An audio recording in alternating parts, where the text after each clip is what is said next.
Jujutsu Kaisen va-t-il réussir à avoir le même succès que Kimetsu no Yaiba? C'est ce qu'on va essayer de débattre aujourd'hui dans cette vidéo. C'est parti. Yo les gaguettes et les gags, c'est ton Nakama Winnie en chakra et en vibranium. Et aujourd'hui, on va parler donc de Jujutsu Kaisen. Parce que, comme vous savez tous, voilà, l'anime est sorti depuis quelques semaines.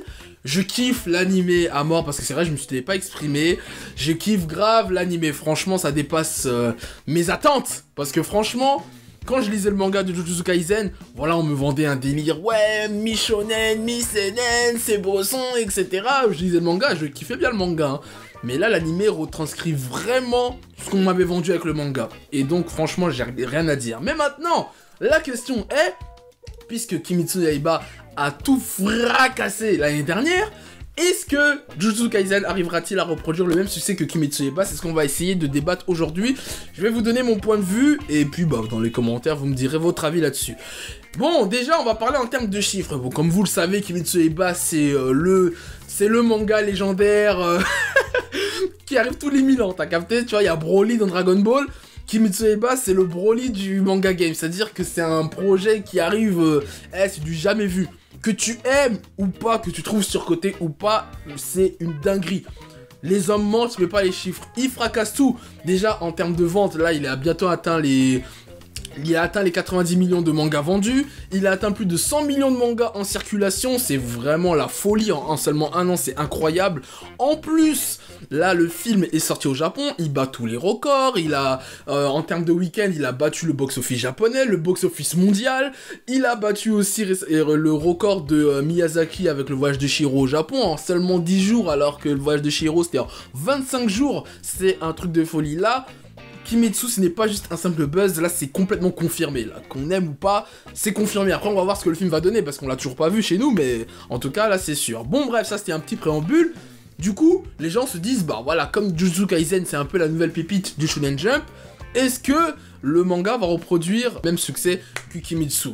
Alors moi, mon avis là-dessus, c'est que de toute façon là, on le voit là dans le top Oricon, que les ventes de Jujutsu Kaisen ont augmenté.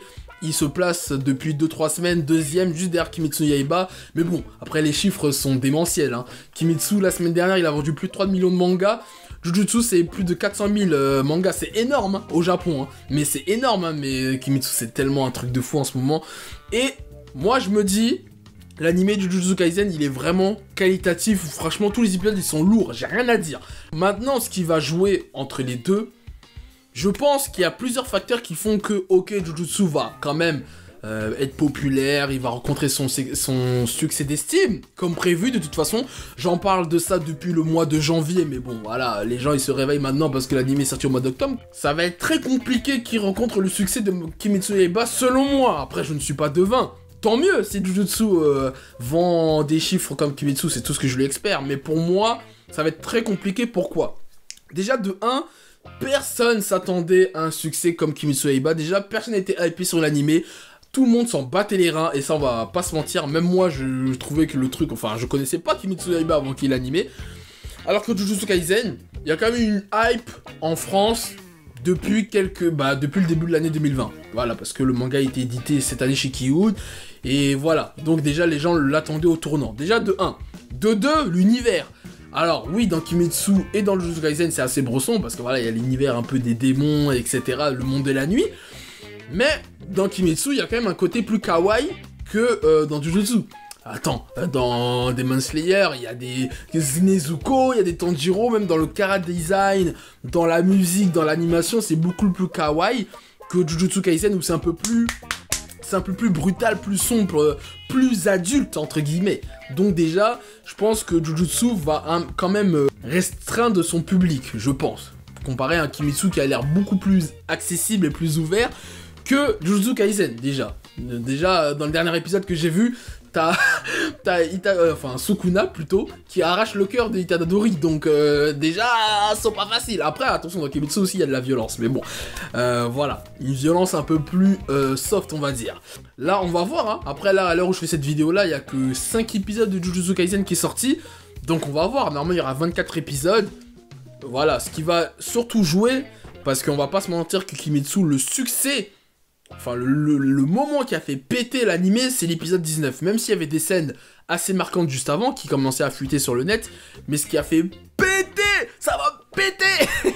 L'anime, c'est l'épisode 19. Et donc, il faut que Jujutsu Kaisen ait une scène marquante comme ça. De toute façon, là, il y en a plein qui vont arriver, vous inquiétez pas, il y a mon gars sûr Gojo qui va arriver. Là, vous allez voir. Là, vous allez comprendre qui est le GOAT du manga. Vraiment, Gojo. Ah là là là là. Après, moi, ce que je trouve intéressant, c'est que là, justement, comme Jujutsu Kaisen, c'est, on va dire, la pépite du moment dans le Shonen Jump, et même là, en termes d'animé, de ce qui est sorti cette année. Bon, il y a Dragon Quest, bien évidemment, mon bébé, mais bon, on va pas se mentir que Jujutsu, en termes de nouvelle génération, c'est la nouvelle pépite. On va voir si vraiment Kimetsu no Yaiba, c'était l'ovni sorti de nulle part, ou si c'est un nouvel élément qui va permettre à Jujutsu Kaisen et d'autres animés et mangas par la suite de percer également. Parce que si Jujutsu Kaisen rencontre le même succès qu'un Kimetsu no Yaiba, là on pourra dire ah ouais en fait Kimetsu c'était pas, il y avait un facteur un peu chance, tu vois ce que je veux dire. Alors que si Jujutsu Kaisen ne rencontre pas un succès comme Kimetsu, on pourra dire qu'ah ouais là Kimetsu il sortait vraiment de nulle part, tu vois ce que je veux dire. Et parce que voilà, parce qu'en vrai là les deux gros mangas du Shonen Jump en ce moment, c'est My Hero Academia et Jujutsu Kaisen. Là je te parle en termes de la nouvelle génération, hein. Je parle pas de One Piece, voilà, One Piece est certifié, c'est le OG. Et un autre truc aussi que j'ai oublié de mentionner, c'est que aussi pourquoi Kimetsu il a grave percé, c'est l'univers, le délire samouraï, le Japon traditionnel, qui parle un peu plus aux japonais que dans Jujutsu Kaisen où c'est des délires d'exorcistes et ça parle moins aux japonais qu'un univers de samouraï, Japon traditionnel avec des armes blanches, alors là dans Jujutsu c'est juste des patates qui explosent de n'importe où quoi, donc ça parle un peu moins aux japonais. Donc voilà, c'était tout pour moi. N'hésitez pas à me dire dans les commentaires votre avis sur le débat, me follow sur mon compte personnel Winnie Sensei et sur ce on se dit au plaisir.